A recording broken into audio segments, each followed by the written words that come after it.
The following expression is highly attractive, whether you're a man or woman. We're going to dive into this today. And within this expression, we're going to share 5 must-haves for your relationship to flourish, succeed, and actually be something that you can go, wow, I'm so grateful I'm in this relationship. So something occurs to me. Why do most early relationships, most couples rarely make it ever to the 6-month mark, let alone the 6-week mark? Think about that. How many fledgling relationships are beginning at this very moment and they never make it to the 6-month mark, let alone the 6-week mark? I think it's because it's missing one key component. But it starts with the following component that makes them go awry, and that is false alignment, false alignment. Now, we oftentimes think about this as compatibility, and we're going to dive into that a little more, but I like to think of it as two people. Are they aligned with one another? Do they share the same values? Do they have the same vision for a relationship future? Are their lifestyles even blendable with one another? And most importantly, do they have the emotional maturity to actually succeed in relationship? Think about those words, emotional maturity. Now, oftentimes women are pointing the finger at men at being emotionally immature, emotionally constipated, and emotionally unavailable. But the reality is men and women equally have poor relationship skills, poor communication skills. And actually, for the women watching this, they think you are so better at this than men. I can honestly say many of you are not. Many of you wear duct tape over your mouth, afraid to speak your truth, but you seem to claim that you're better than them at this. Because the reality is most humans don't know how to go inward to actually identify what they are feeling on the inside and then actually expressing themselves in such a way that can be seen, heard, and understood. But I think it's a failing of the following, and that is, and I'm going to say this is highly attractive to whether you're a man or woman, is gratitude. Gratitude. Can someone write that down? Gratitude. And we're going to dive into this because it's so important to lean into gratitude, particularly for the relationship to succeed beyond the surface. You know, it's interesting. This has happened to me almost every funeral I ever went to. And I'm asking you to sit with this thought for a moment. Have you ever been to a funeral? Have you ever been to a wake? Have you ever been to a memorial service where you're sitting there in absolute sadness for the person that you may have lost, but more importantly, gratitude that you were alive, gratitude that you actually have the capacity to go beyond what they did? Most of us feel that way. We feel an immense sense of gratitude, not for the person that's transitioned, but for our own life. And you know what's interesting is for the next 72 hours, the average person sits in this immense gratitude, treating people kinder, being more loving, being more expressive. And then we revert back to our old habits. It's a sad reality. And oftentimes we don't even express appreciation for someone in relationship until something's gone wrong, instead of hyper focusing on gratitude throughout the relationship. Did you hear me say hyper focus? Well, again, this is my judgment, so you take it for what it's worth. But when I say we, I mean the collective we who is in seeking that life partnership-based relationship.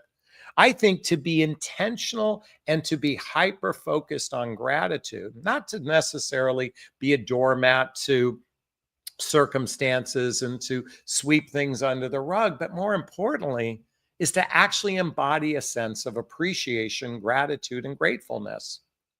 So, what makes relationships more attractive? What are these 5 must-haves?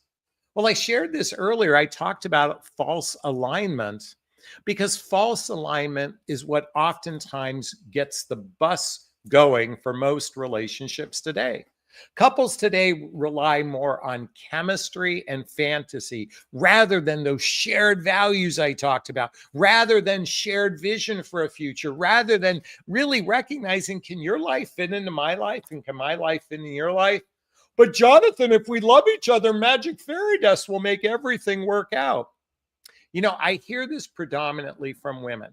They seem to think if love can solve incompatibility, somehow that you're going to completely evolve, completely shift as a human being. And yet lifestyle compatibility is radically important, at least in the early, not the early stages, but for a relationship to flourish long term. Because if you can't combine your lives, then what's the point of being in relationship with one another? And as I said before, emotional maturity. One of the functions of emotional maturity is to be able to speak from a compassionate place. Well, let me reframe that. From a sincere place of identifying what are my needs in relationship? How am I feeling about certain things? And expressing that to my partner.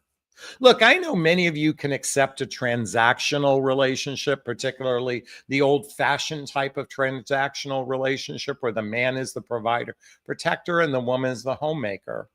But if you're in midlife, if you've been around the block, if you're in the age demographic I'm talking to, roughly 75% of singles over 45 years are divorced.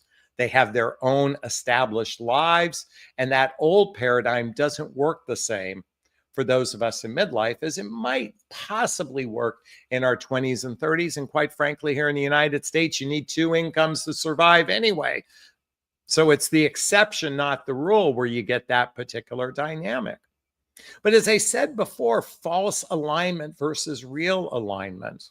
You see, we oftentimes, we've been sold this narrative from a dating perspective, that attraction, entertaining one another, romance, and physical connection will ignite the relationship to something substantial. And yet, when I talked about emotional maturity, I'm really reflecting upon those that have been most likely have childhood wounds and adult traumas that keeps them in a state of fear, that keeps them in a state of disconnect, that keeps them in a state of agitation. And oftentimes they find themselves in what's known as insecure, a love attachment style. And if you're not familiar with love attachment, I highly recommend checking that out, because the vast majority of people who are in the dating marketplace today have an insecure love attachment style. Maybe they're anxious. Maybe they're fearful avoidant. Maybe they're dismissive avoidant. Maybe they're disorganized. They fear love, and then they enter into relationship during the temporary high of the chemicals going on between one another, but they have incapacity, or not incapacity, a weak capacity to go beyond the surface. You see, we only needed the surface to make babies in the past, okay? After that, you were kind of on your own to some, when I say you're on your own, when you lived in a tribe and you had other people to support you, it was a lot easier. Nowadays, particularly for those of us in midlife, we need something more than just that transactional component of relationship. So again, as I talk about real alignment, do you align on your values? Are you on the same page on your core must-haves? See, do you even spend time to identifying it beyond the surface level? See, that's what I'm really talking about. Most people operate on a surface level in dating, and no wonder relationships barely make it 6 months, let alone 6 weeks. So I mentioned earlier gratitude, the hidden power of gratitude. That's number 2.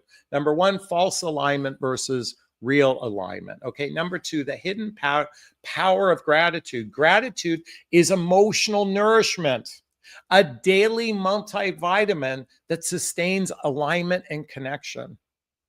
How often, I want you to think about this for a moment. Think past maybe your last relationship. Maybe you're in a relationship right now.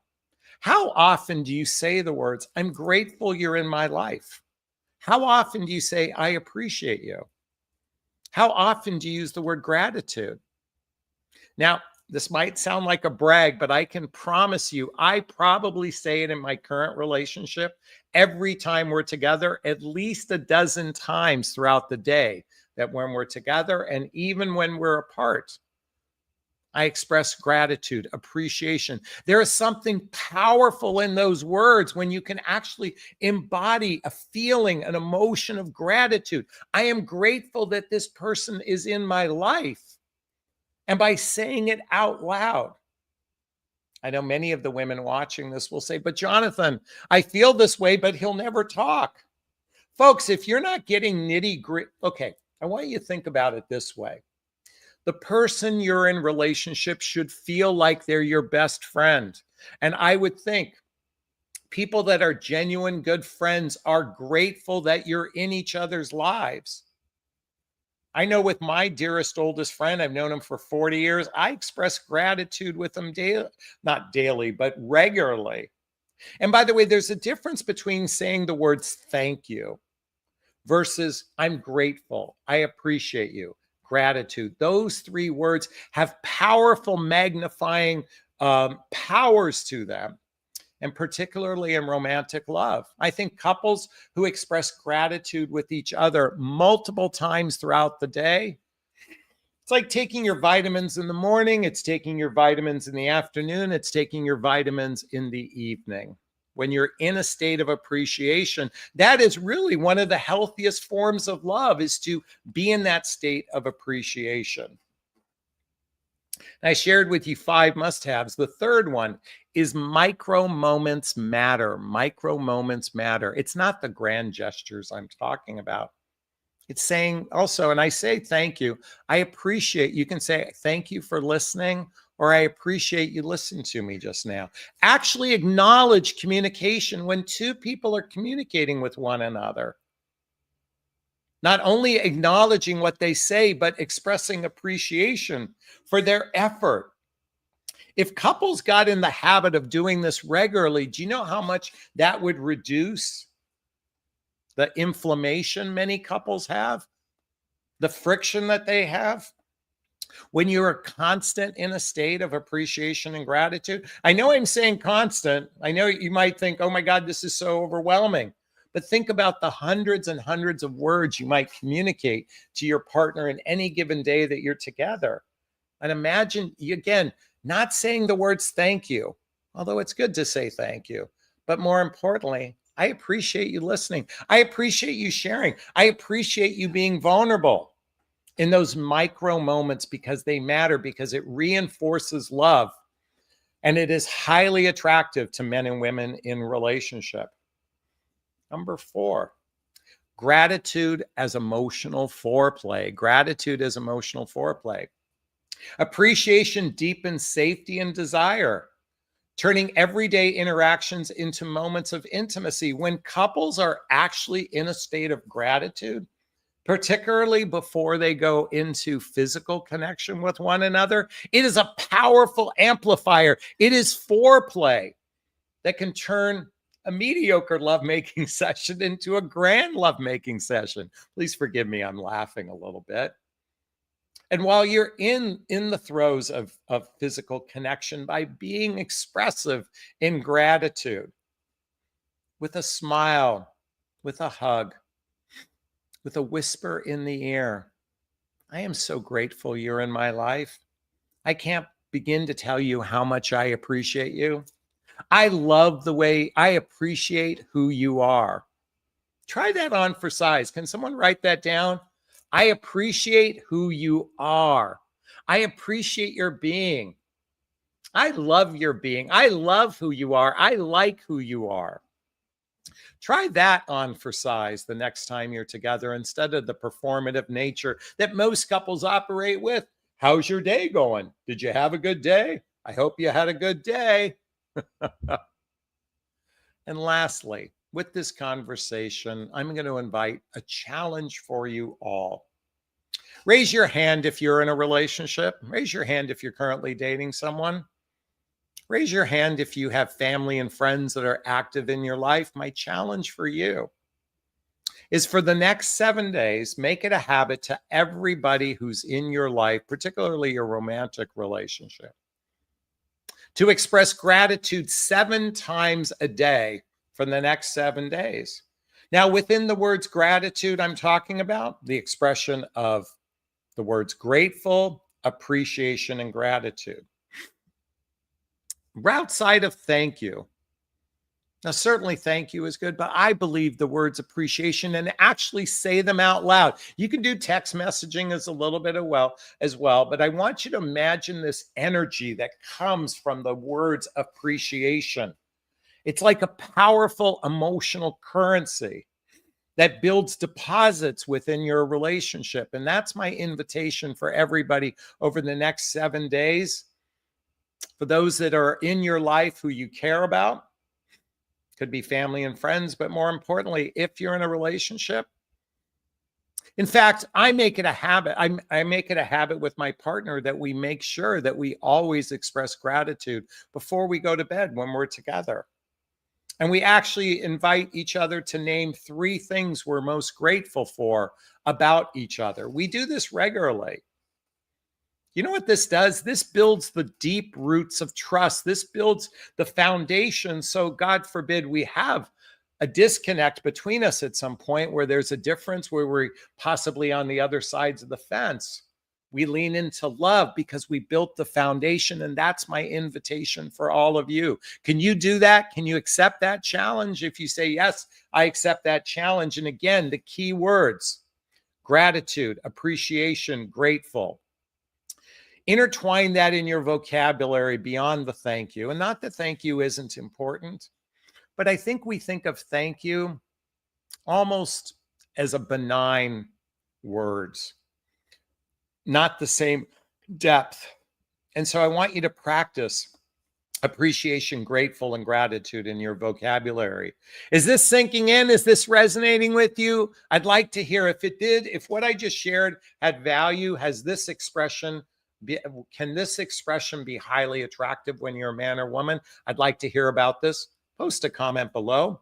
I do my best to read them all in the first 24 hours. As always, if you find value in my videos, please hit that like button. Please share this video. Please subscribe to my channel. Hit that notification bell so you can be notified of new videos. And if you want to connect with me directly, hey, there's links below. Schedule a discovery call with me to see if working with a coach is right for you. Join my group called Midlife Love Mastery. Check out the books I recommend, all listed below, and get my dating vows or join my my mailing list, all listed below. All right, those who know my live format know it's time for Q&A. If you have a question, there's a little chat box in the corner. Write the word question, then post the question thereafter. Or you can purchase a super sticker, super chat. All the monies from the super sticker, super chat goes to a scholarship fund in the name of my son, Connor Asley. That's a picture of him right there. He's my son who passed away over 7 years ago. And his honor, we donate to causes like the Hoffman Process, Insight Institute, and scholarships to coaching as well. I'd love to get us $50 tonight. So if 10 of you donated $5, we get to that goal. And I already see some, Griselle says, yes, always good to appreciate. Joy wants to say thank you, Jonathan. I appreciate that. Tropical Empress and Spirit has just written, the difference is the action must align with the words that are spoken. Many times they do not align with each other. You hear one thing, but are shown the opposite of what is being said. You know, one of my girlfriend said to me something early on when we began our relationship. She said, I have 2 requests. She said, always come from love. And her second request is say what you mean what you say, kind of thing. In other words, may your actions be aligned with your words. And I can think of only, and I'm trying to think of one time. Well, I mean, there are times I might not always come from love. I could be stuck in my crap, but there's when I say in my own world, but my invitation for myself is always to come from love, and my actions match my words. And so sadly, many people will say one thing and their actions speak otherwise, which is really a reflection of they didn't mean what they said. And if you're going to say something, then mean it and live by it. Because quite frankly, anything less, I don't want to say are liars or anything like that, but they're out of integrity. One of my favorite books is the is the Four Agreements, and then add to that the Fifth Agreement by Don Miguel Ruiz. And it's about one of the most important agreements is living with integrity, in my opinion. So yeah, Tropical Empress, I know many people that aren't in alignment that way. Oh, I'm going to sneeze. Excuse me. So thanks so much for that. I appreciate it. All right, let's see what else we have here. If you have a question, write the word question, then post the question thereafter. I'd love to get some more questions. Otherwise, we're going to have a short broadcast tonight. I'd like to hear what your thoughts about how often, let me ask you a question. How often do you say the words gratitude, grateful, or appreciation? How often do you actually think you say it in any given day? Beyond thank you. Not that I don't appreciate thank you, but sit with it and ask yourself, how often? Let me just say, I appreciate all of you. I can't begin to tell you how grateful I am. And with much gratitude, I appreciate your efforts on my channel. But do you see how I just did that, using that beyond the thank you? I want you to sit with how often do you do that? Rhonda's in the house. Let's see what she has to say. Sandy does say all the time. I'm happy to hear you say that, Sandy. Okay, Rhonda's in the house. Hello, Jonathan. It's great that you and your beloved are willing to dive and explore. What are your love attachment styles? And did you have challenges based on your styles? Great question. So I would venture to say my partner, my beloved, is as close to secure as I've ever met a woman. I think she might have been slightly avoidant, but I think that was due to misalignment in her past relationships. My tendency is to be a bit anxious. I have a slight tendency to go into fear, but being with a secure person, I find myself being way more secure now.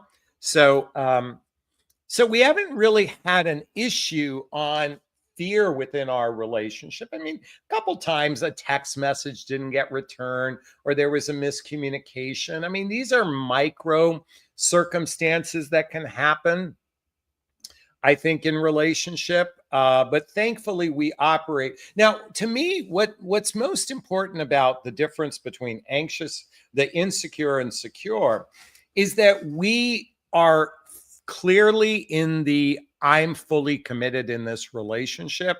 We continually talk about our relationship vision with one another. Let me repeat that. We continually talk about our relationship vision. And when you continually talk about your relationship vision and you're taking steps towards that vision together, then I think you become more secure. I think the real problem, to some degree, isn't so much whether someone is anxious or avoidant, insecure in their relationship, is they haven't really established their genuine relationship vision with one another, Rhonda.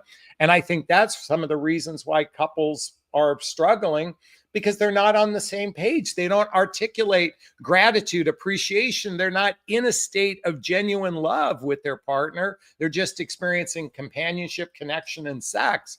And they have a transactional relationship. And when people find themselves transactional, add to that if they have an insecure attachment style, I do believe that could be problematic. So great question. Thanks for jumping in, Rhonda. I appreciate you. I appreciate you, see? Sandy wants to say, I appreciate you and the time you take for your podcast. Oh, thank you, Sandy. You followed up with a question. Let's see. I've been meaning to ask you the picture that you had drawn before that showed your future love that you showed us all. Does she look like your girlfriend? Oh my God. I have to find that. You're talking about that post I did. No, she looks nothing like her. Not nothing like her, but no. Okay, so I did one of these psychic artist drawings. I think that's what you're talking about. No, my sweetheart doesn't look like her. Maybe a little bit in the nose. It's hard to say, but no, not like her. But yeah, if you've ever done one of those psychic drawings, I did. It was like $40. I thought, you know, what the heck, just for fun, I'll do one of those things. You know why I did it? you know what? It was to be in that state of flow, to be in that state of love. And it wasn't about whether or not she looked like that person. It's about putting my heart in that space of abundance, that space of possibility, that sort of thing. So, yeah, Sandy, that's the answer. So, no, she doesn't look like it.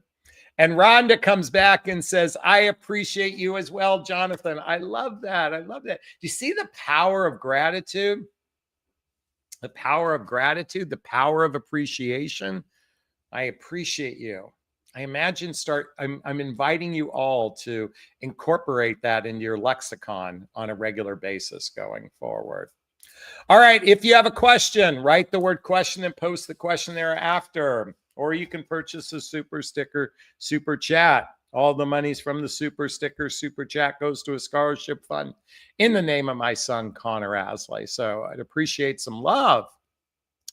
All right, we're going to give it 10 more seconds. If we don't have anyone jump in, we're going to sign off really quickly. Going once. All right, going twice. Tropic Empress says, I appreciate you, Jonathan. I agree with you about integrity. Yes, if we're going to be in integrity with ourselves and the people we love, then our words must be our actions must be a reflection of our words. Roller Girl says, your girlfriend is gorgeous. You two look great. I posted this on my social media today. I'll post this I'll post it on my YouTube channel, but I'll just share it with you. We were out to dinner with some friends the other night, and this is a cute picture of my girlfriend. So that's my social media. Isn't she cute? I always say she's super, we talk about her being super high on the cute scale, super high on the cute scale. So yeah, thank you so much. I appreciate that, Roller Girl. Roller Girl goes on her smile and twinkle and curly hair. Oh my God, her hair is like so cut in like 14,000 different ways on her head. It's like this big mop. I think that's what I always say. My nickname for her is Shags because it's like a woolly shaggy all over the place. She cuts her own hair. It's her unique style. Yes, Tropical Empress. And by the way, let me share with you why I talk about her frequently. I don't do it to brag. I'm not doing it to boast. I'm not doing it to flaunt. I'm here to say that the energy of love has a powerful magnifying force. If I can share what's in my heart from a powerful magnetic force, and the reason why I'm granular sharing with you every day is because we don't get role modeled this. Oftentimes we didn't get role modeled this when we were with our parents. We often saw the smudge, the sludge within our parents. Not always, but oftentimes. Or at least that's what we oftentimes remember. So I'm here to say the reason why I flaunt about it, brag about it, talk about it publicly, it's because I think we need more role models in this area. We need more people talking about love from a jacked up place. Do you agree with me? Do we need to talk about love from a more jacked up place? I think so. Instead of all the, why men use women, how women are gold diggers and all that stuff, I'm here to encourage a lot of love going forward, because if we can amplify love through appreciation, through gratitude, through gratefulness, I think we can attract what we most seek. And Tropical wants to go on to say she's a cute pet name, and that Sandy says she's fun. All right, folks, I think that'll wrap up today. Oh, here we got a question. Will we be able to see her on your podcast so we may ask her questions? She and I just talked about that last week, and most likely we are in October at the time of recording this, but most likely the first of the year. Probably after the holidays, Sandy. So yeah. So hopefully within 3 months, I'll have her on. And we'll see how it turns out. Oh my God, she's got such a lively personality. You guys are going to love her. And if you could be the fly on the wall of our conversations, oh my God, you think the two of us are insane. We go down these deep rabbit hole conversations. I mean, we always try to get to a conclusion, but we'll take one deep thought and go down another deep thought and go down another deep thought and all this stuff. We love psychology, human behavior, physiology, biohacking. What else? We love spirituality. We love time travel. We love the concept of multiverses. Oh my God, we're watching a show on Netflix right now called Dark, and it's a German show, and it's about time travel and all this stuff. And I mean, we love going down, and we'll pause it like 30 times per, like it takes us 2 hours to do a 1 hour episode. As we're always like, what happened? What do you think about this? And because we talk about how we feel about things. We just don't talk about things. We talk about how we feel about things. And I want to share this. So I want to share with everybody. And so I'll get her on the channel and you can witness some of our bizarre conversations. Tropic goes, I absolutely love deep conversations like that. Oh my God. By the way, Sundays, we can, I wake up a little earlier than her, but our coffee starts at 8 a.m. and we can go straight till the end of the evening, going down so many different conversational rabbit holes, deep stuff. So, and Sandy says, we'll be excited to meet her. All right, folks, I'm going to wrap up this video as I always, if you found value in this conversation, post a comment below. I do my best to read them all. No, she doesn't have an older brother. If you found value, post a comment below. I'd like to hear your thoughts. As always, if you want to connect, if you found value in this, please hit that like button. Please share this video. Please subscribe to my channel. Hit that notification. Oh, we got another question. All right, we'll take this. What can you as a woman in your 40s, wait, hi, Jonathan. Question, what can you as a woman in your 40s when you can't find men with the same values and purpose? So I recognize that it may be challenging to meet someone aligned with who you are and what you want. The problem is it's not like everybody who's your perfect match is standing on a street corner in front of you. I get that. So what do you do in the meantime? Okay, here's my invitation for everyone. Work on yourself. Do personal development, self-help, spiritual work. Spend an hour a day on your growth. Okay. Now that includes physically, staying physically fit, but I mean emotional growth, spiritual growth, physical growth. Okay. Work on that hour a day. I'm a big proponent of getting crystal clear on who you are and what you want. Let me tell you something. Women come to me all the time, Angela. Jonathan, I know what I want. I know what I want. I know what I want relationship. And they go through this proprietary coaching program I created. And can you guess what they say every single time? They say, Jonathan, why didn't they teach me this in school? Why didn't my parents teach me this? Why didn't I learn this before I did the wrong guy? Most of you have as much as you think, you all think you're the exception to the rule. But I've observed 99.9% of women I work with as my clients have no clue what they want outside of the fantasy. You guys have a great fantasy of what you want. You're really good at the fantasy. I'm talking at the concrete level. That's number one. And then learn good communication skills. You're going to have to learn how to navigate online dating because that's where you meet people. That's it. I'm sorry to say. I mean, yes, you can bump into people at the grocery store. You can do the, God, my nose is itchy. You can do the things you love. But I'm here to say online dating is a great way to connect and start getting really proficient at it. Put together a quality profile. My girlfriend and I met through an online dating app. And if we could do it, Angela, you could do it too because they exist out there. But work on yourself, get crystal clear on what you want, learn good communication skills, learn how to flirt, and put out a good representation of yourself. Okay, Angela? All right, hope that helps. Please let me know if that does help, Angela. All right, folks. Thank you for your advice. You're very welcome. All right. Listen, I'm going to wrap up this video as I always do. First off, give myself a big, gigantic Jonathan Barrick of self-love. I'm going to reach into the camera and give you a hug of love if that's okay. I'm going to ask you to turn to someone. Bet, a teddy bear, a pillow. Give it or them a hug of love because hugs are a great source of love. And let's face it, we could all use more love in our lives. Thanks a bunch. Bye-bye now. Bye-bye. Bye.